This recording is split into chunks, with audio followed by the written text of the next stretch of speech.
បាទគ្រូចាប់ដៃ holding hand KH សូមស្វាគមន៍ clip នេះយើងដល់មេរៀនទី94ហើយមេរៀននេះយើងនឹងរៀនអំពីព្យញ្ជនៈផ្ញើជើងសចងោស្ងសចងោស្នសចងោស្មសចងលោស្លសចងវោស្វនិងសចងអស្អបាទសូមបងប្អូនតាមដានទស្សនាពីដើមរហូតដល់ចប់ដើម្បីទទួលបាននូវខ្លឹមសារមេរៀនពេញលេញសម្រាប់ឲ្យកូនរៀនបងប្អូនហើយបងប្អូនដែលមិនទាន់បាន Subscribe សូមជួយចុច Subscribe Channel មួយផងបាទអាជាដំបូងនេះយើងចូលវគ្គខ្ញុំធ្វើវគ្គនេះយើងអានមេរៀនជាគំរូឲ្យកូនយើងមួយសារសិនបាទអញ្ចឹងតោះ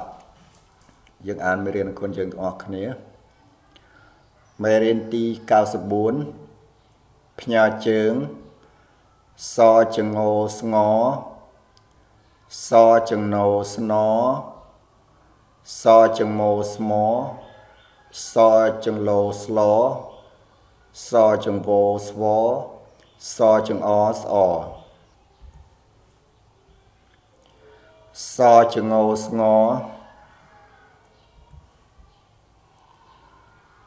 សចងោស្ងស្ងអាស្ងា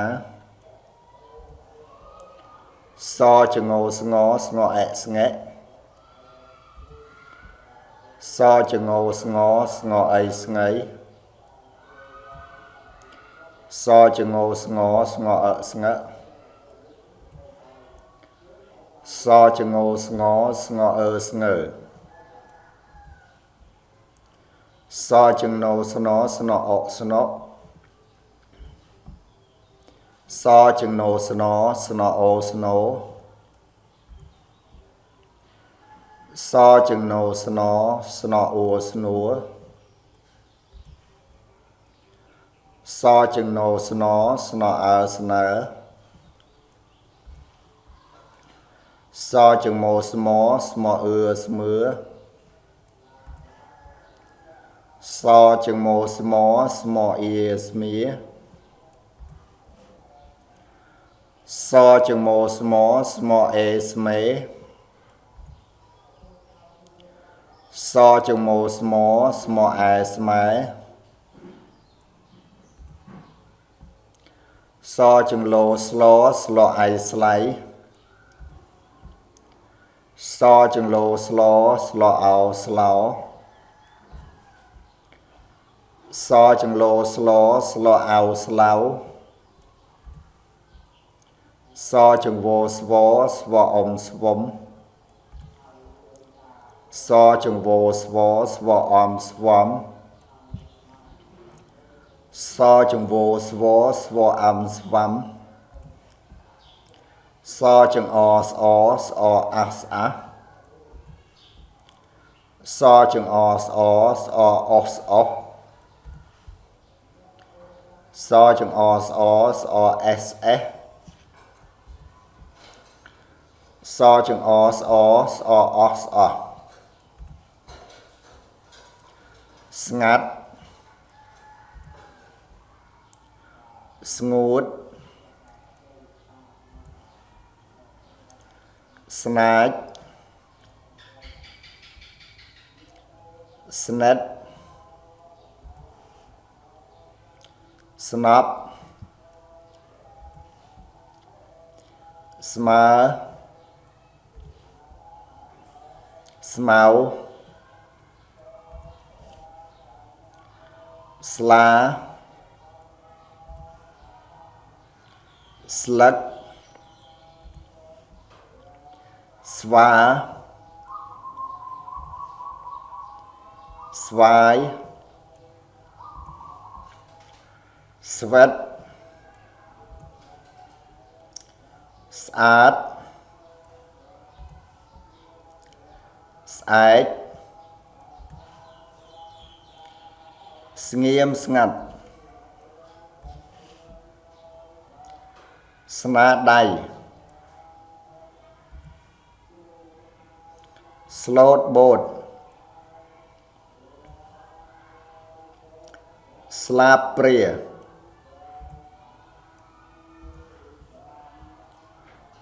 ស្វិតស្វាញស្វះស្វែង ស្វាហាប់ស្អាតបាត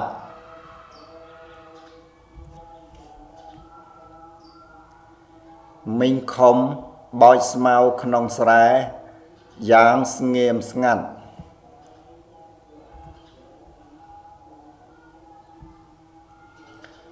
សិស្សល្អមានចិត្តស្លូតបូតស្វាហាប់និងមានស្នាដៃល្អ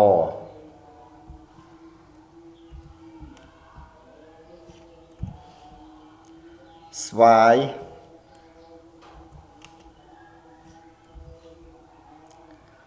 ស្លាបព្រា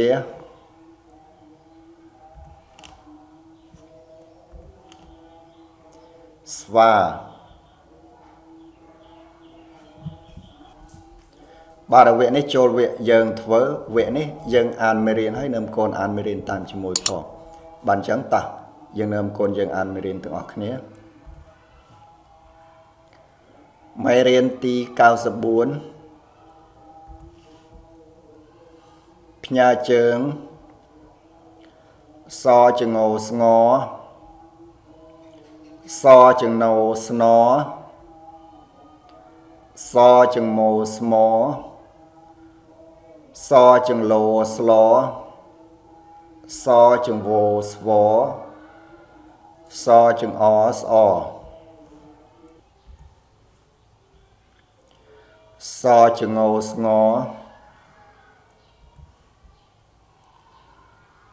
សចងោស្ងស្ងអាស្ងាសចងោស្ងស្ងអស្ងែសចងោស្ងស្ងអីស្ងៃសចងោស្ងស្ងអស្ងើសចងោស្ងស្ងអស្ងើសចងោស្នស្នអស្នសចងោស្នស្នអូស្នោសចងោស្នស្នអូស្នួសចងោស្នស្នអើស្នើសចងោស្មស្មអឺស្មើសចងោស្មស្មអ៊ីស្មៀសចងោស្មស្មអេស្មេសចងោស្មស្មអែស្មែសចងលោស្លស្លអៃស្លៃសចងលោស្លស្លអោស្លោសចងលោស្លស្លអោស្លៅសចងវោស្វស្វអមស្វំសចងវោស្វស្វអមស្វំសចងវោស្វស្វអមស្វំសចងអស្អស្អអស្អសចងអស្អស្អអស្អសចងអស្អស្អអេសអេសចងអស្អស្អអស្អស្ងាត់ស្ងួតស្នាចស្និតស្នប់ស្មើស្មៅស្លាស្លឹកស្វាស្វាយស្វិតស្អាតស្អែកស្ងៀមស្ងាត់ ស្នាដៃ slot boat ស្លាបព្រា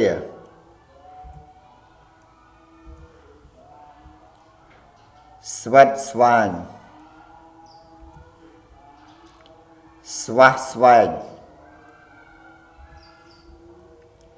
ស្វាហាប់ស្អាតបាត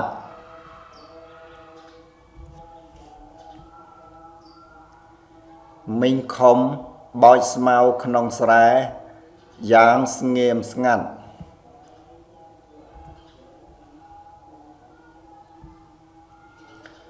សិស្សល្អមានចិត្ត slot boat ស្វាហាប់និងមានស្នាដៃល្អ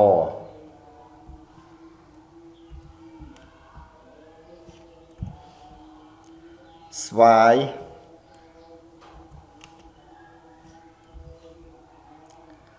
ស្លាបព្រា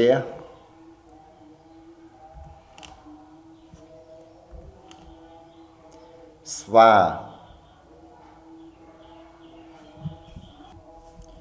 បាទវគ្គនេះចូលវគ្គអ្នកធ្វើវគ្គនេះសូមទុកឲ្យកូនអានមេរៀនដោយខ្លួនឯង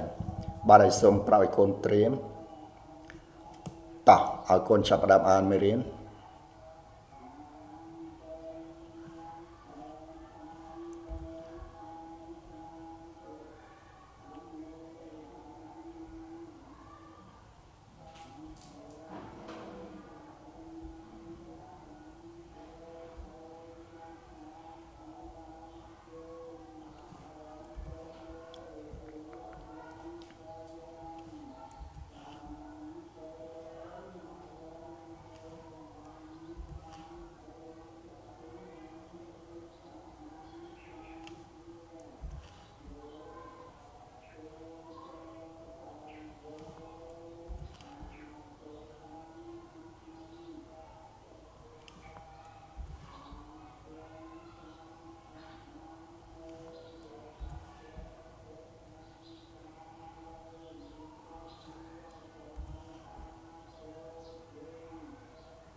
បាទមេរៀនទី94យើងចប់ត្រឹមនឹងឯង